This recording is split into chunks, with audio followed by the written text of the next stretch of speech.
we would play house, and I was always daddy, you know.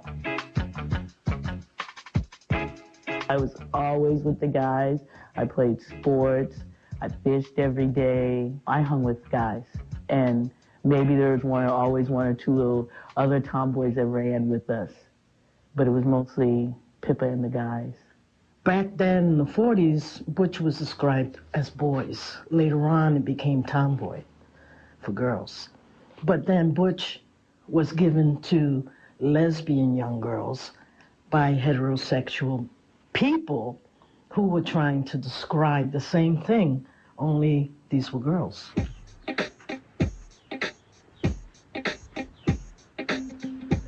I think a butch is like for more older, like OG sort of people. Instead, it's like the more youth sort of like style.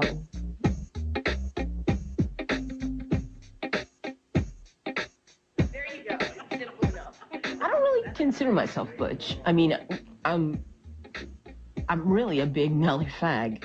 When you think about it, I think I identified butch for the period of time that it took me to get some type of identification. Butch is a lifestyle. It's, for some, it's an external thing. I think it's more internal for me, even though visually I dress butch. But I'm, you know, some people would say that I'm light butch or that I'm soft butch.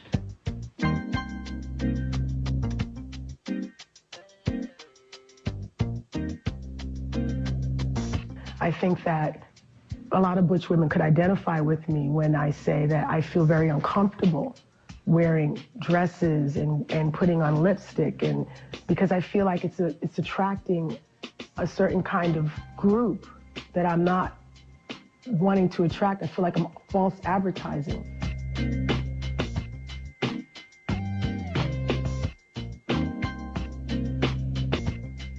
It's hard for me to get rid of it. And I've always had it. Now, even when I was a little kid, I was a little tomboy, there was always this, I'd say, presence about me. This kind of like this strength, this kind of tug of war that looked like was always going on. When I describe myself as butch, I mostly describe myself as butch of center. That means that I go through my days kind of relying more on my masculine energy than the feminine energy. But I'm not one of those butches that's all the way over on the side where I totally am, you know, I totally disavow my feminine energy. I don't disavow it. I embrace it. But for the most part, I still rely mostly on my masculine energy.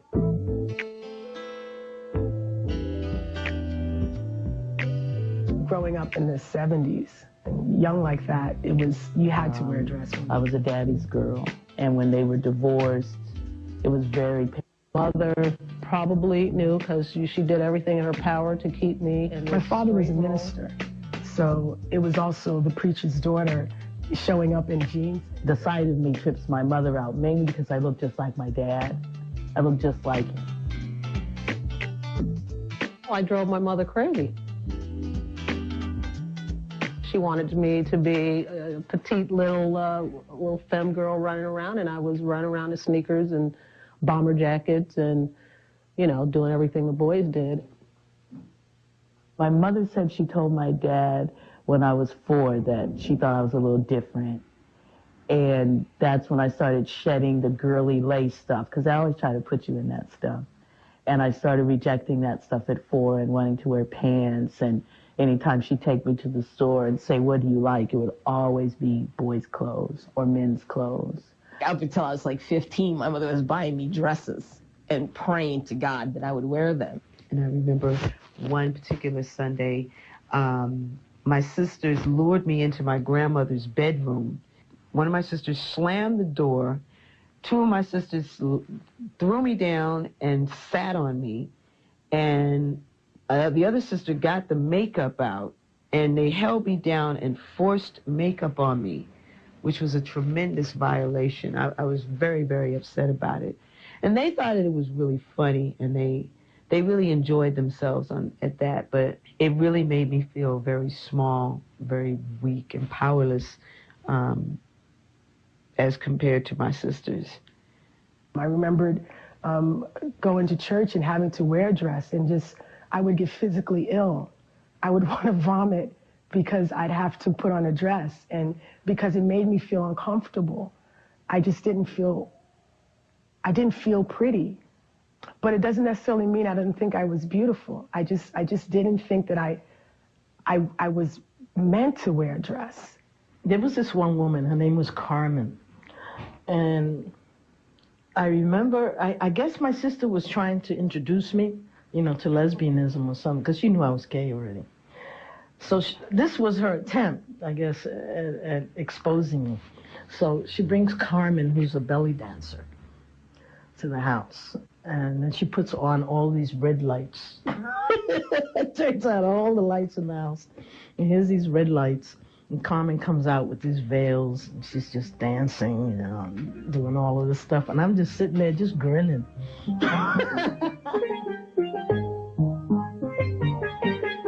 I knew something was different. And I was in like 8th grade, and this girl and her friend were teasing me, and they called me a lesbian. And I was like, could you spell that, please?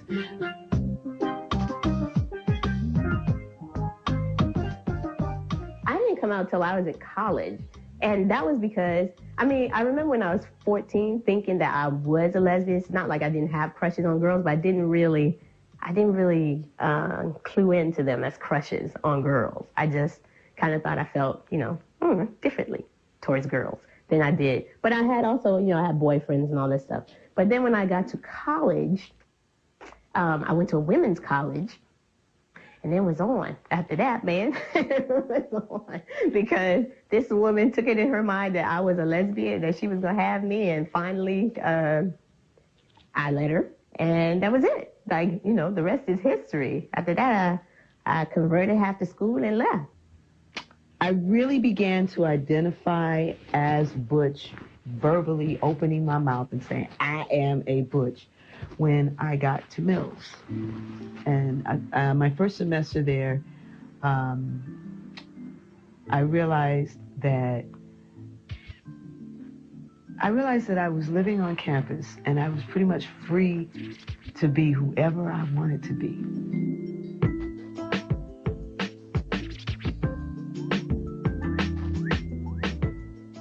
I can remember hearing the word lesbian the first time when I was in the 8th grade, and remembering how they kicked the girl's ass that day. And I was like, oh, I don't want to get my ass kicked. So I guess that's not what I am. So I just, kind of suppressed it. And actually, having my son was probably what, allowed me to let go and say, I need to be who I am for him. I need to do what I need to do for him. I need to be the best me I can be, and that means accepting who I am. I just wasn't like the rest of my sisters. I was very different, and my mother knew that. And I remember when I came out to her, she said to me, I knew. Growing up, I felt like one of the boys. Swear to God, I used to think I could pee standing up. It took me a while to realize that I really can't pee standing up.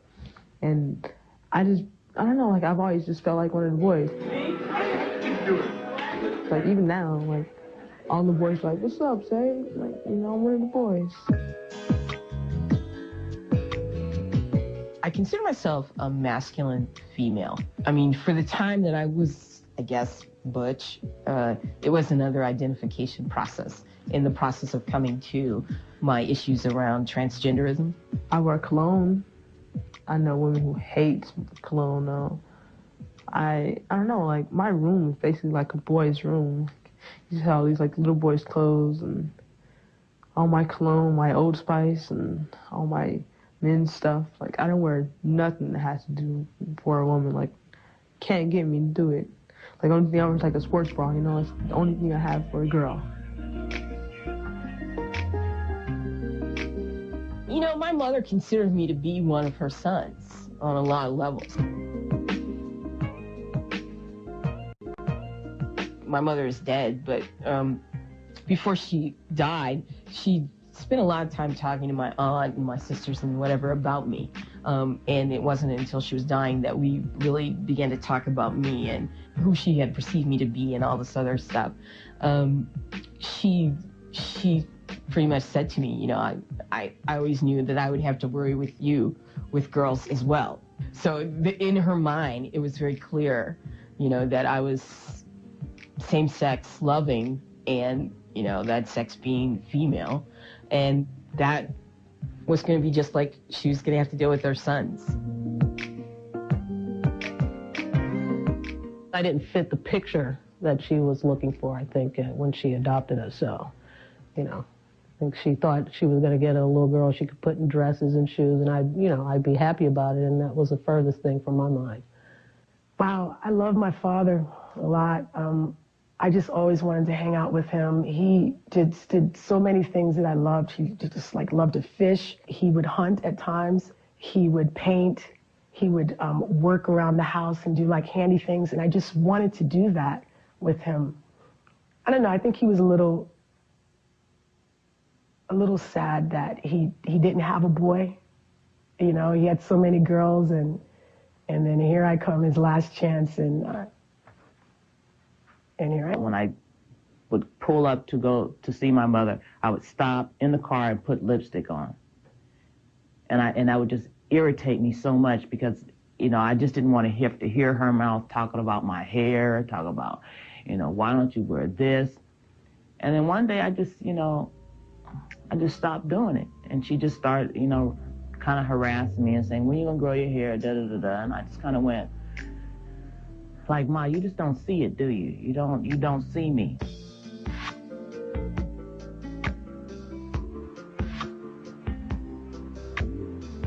Well, you know, there are some people in society who think I'm a freak, and they're probably So right. I let them deal with it because it's their issue. It's not my issue. I'm fine. I can see it in their eyes that they're scared of me. I certainly don't mean to scare them. I think that largely depends on how people, you know, how they're viewing me. Being perceived as a black male. Every day of my life, if I go into a public restroom, it's over. I don't think I'm threatening in any way to straight women. Talk to them. I have lots of friends who are straight. Straight girls, you know, for the most part, they're just like any other people. I don't think society perceives me as a butch woman. I think society sees what they want to see, and because society doesn't know enough about butch women, that they don't see me as a butch woman. They just see me as a guy, you know? Society as a whole is not right because it's very box identified, you know, female, male. Even within my own community, there's a lot of pressure for me to pick a box, you know, but to me it's like, you know, I'm a gender terrorist on a level. You know, I'm not trying to pick one box over the other. I'm trying to be true to all that encompasses me. I think for some people, I make them have an identity crisis. On a daily basis, I cannot go into the women's bathroom or at the gym without pauses. People have sensibilities about me as if they think I'm a black male.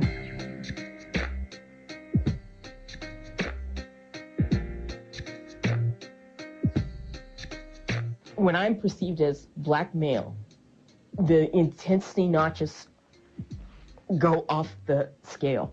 You know, people are very afraid of black men, and I've had that. I mean, I've had police stop me and pull their guns because I was perceived as a black male, and of course, all black men have guns. If I am walking around like in a baseball hat and like a baggy shirt and baggy pants, and I go into a store, then I do get treated like any other black man that would be in a baseball cap with baggy shoes. You know, there would be people following me around, unfortunately.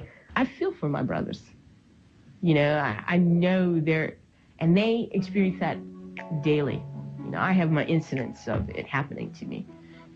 You know, life is rough if you're like, you know, out there trying to live your life and you're on the up and up because you're suspect no matter what.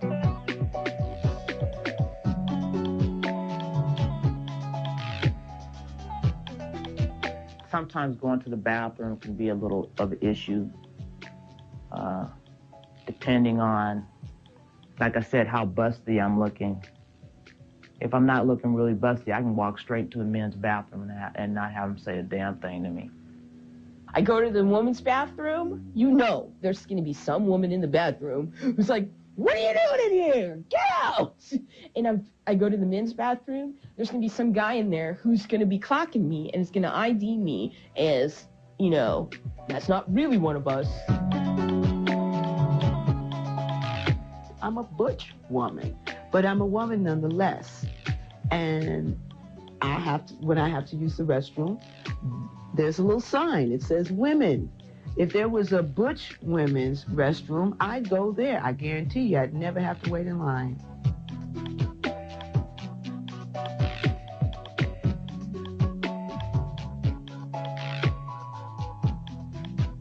I get the strangest reactions from straight men. I've gotten more, especially since I cut my hair, I've gotten more play from straight men. I've gotten more play from straight men than I've gotten from anybody. You know, just sexual, romantic, trying to get at me kind of play. I have no idea what's going on. Men sometimes were violent. I remember one time I was in New York with the woman I was with at the time, and because she was physically very attractive, very beautiful woman, they got upset. These two guys got upset because they saw us together. And so they tried to provoke a fight. And my girlfriend stepped in, and she started talking to them about, wait a minute, this is the woman I love, da, da, da, da, da, da, da. And they chilled out some, but they were still mad. They were jealous that they couldn't get that woman that I was with. See, so I have a lot of respect for men. But, you know, I don't want to sleep with you because I'm a woman, because I have a vagina or I have tits. I don't want to sleep with you because of that. And I don't want to be made to feel like I have to, that I was born so that I could breed. And that's, you know, and it hurts me. It hurts me so much when men look at me in a way of hatred, because they only hate me because I'm not making myself available to them. They don't know me. It's because I'm carrying myself the way I want to carry myself. And it doesn't mean I'm not capable of love. It doesn't mean I'm not capable of producing a child. It just means I'm not making myself aesthetically pleasing to your eyes. You know, I'm just being who I am. And believe me, I am aesthetically pleasing to many eyes. It's just not the typical male, you know. And I think that is butch.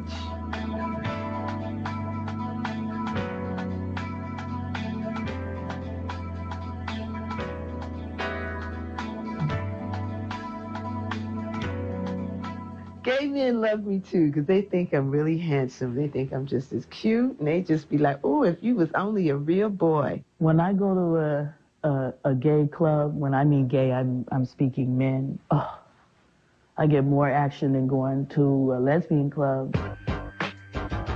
I've been downright felt up. I've been asked, will you marry me?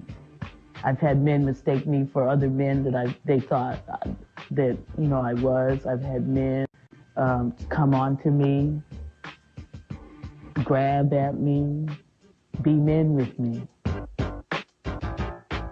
Straight women react to me the same way gay boys react to me, okay? They can't tell the difference. Straight women like me. It's like you have their perception of masculinity for them, and then you have, oh, but you're a woman. You bring a depth that ain't no dude's gonna bring that. Rule number one for femmes, they always have matching underwear. Femme, beautiful.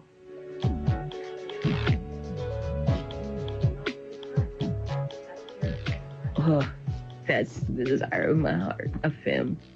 Femme, for me,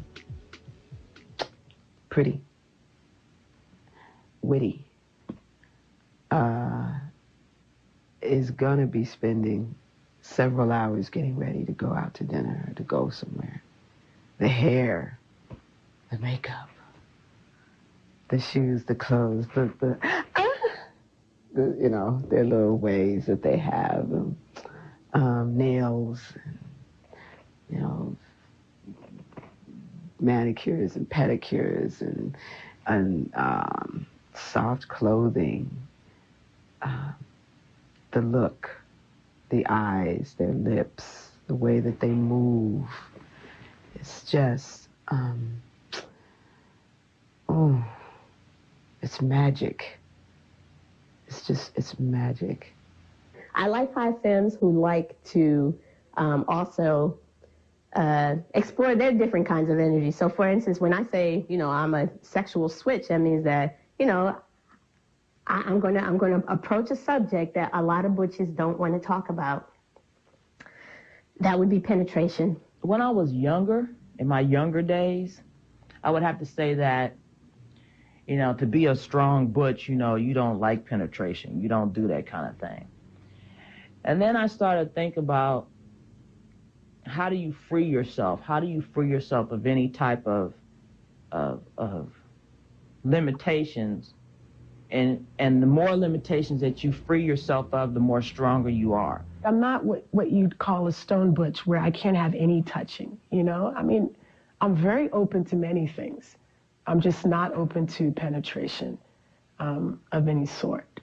I am a flexible woman, and I go by my sexual moods. It is about losing that power that you don't want to give up. And for a butch woman who can do it, she's giving that woman a lot of trust. And I'm not talking about, there are some butch bottoms. I'm not talking about that kind of butch. I'm talking about the butch, if she does it, she's giving up a lot of trust. Some butchers, yeah, they don't like penetration. It takes away from the mystique.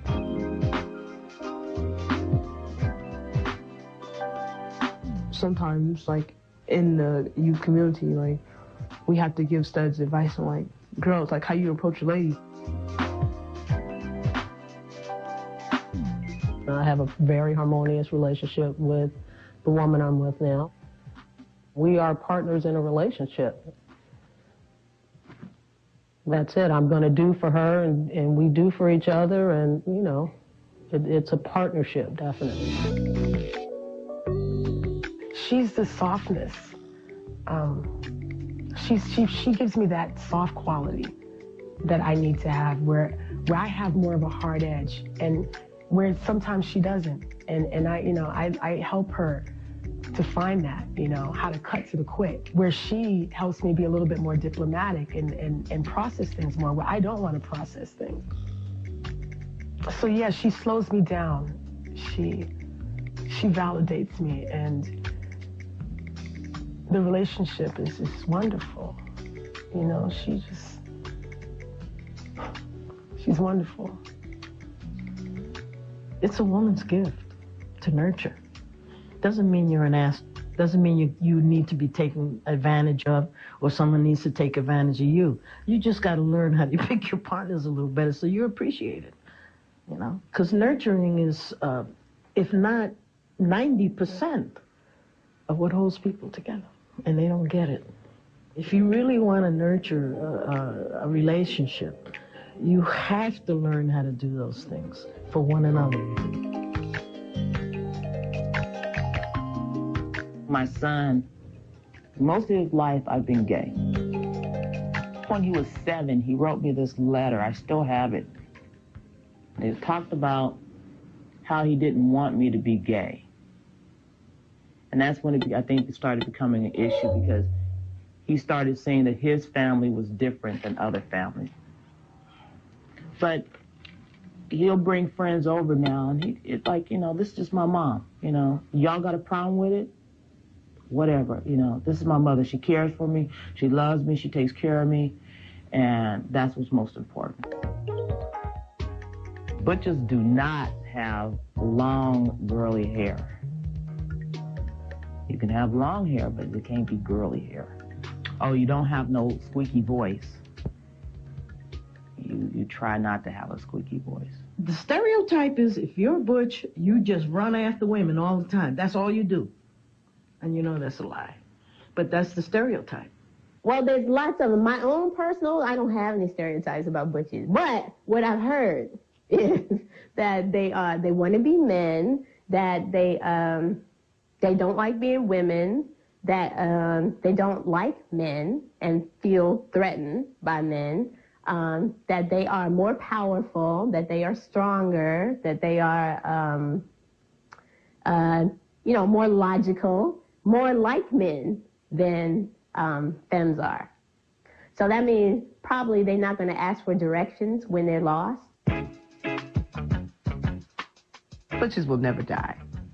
Butches multiply. When the studs get together, we talk about the girls, we talk about gay prom, we talk about sports, we talk about all the stuff that the guys would talk about. And there's so many stories out there that need to be told about women such as myself. You know, the spectrum of butch women wavers so greatly that I don't think being butches, you can just put it to a point, you know, this is what being butch means to me. Back then, 30s and 40s, women were imitating men more. They were. And there was a reason for that. And the reason was that if you were with a woman and you didn't know how to kick ass, you were going to get your ass kicked. And that's one of the reasons why butches took on this real strong kick-ass attitude, because of what was going on back then. They were getting threatened, murdered, jumped on, all of that. And so they disguised themselves to look like men, yes, for that reason. Not because they thought they were men, but because they felt that they had to protect their women, and so they had to be strong. And so they would kick your ass. Like, you're gonna look at me like a male, and if you're gonna respect me like a male, that's cool, because I think males get more respect than women do, like, all the time. Just, like, being a male, you get respected. When I walk into a room with butches in there, I know I start to feel like, I know I have to sit up straight.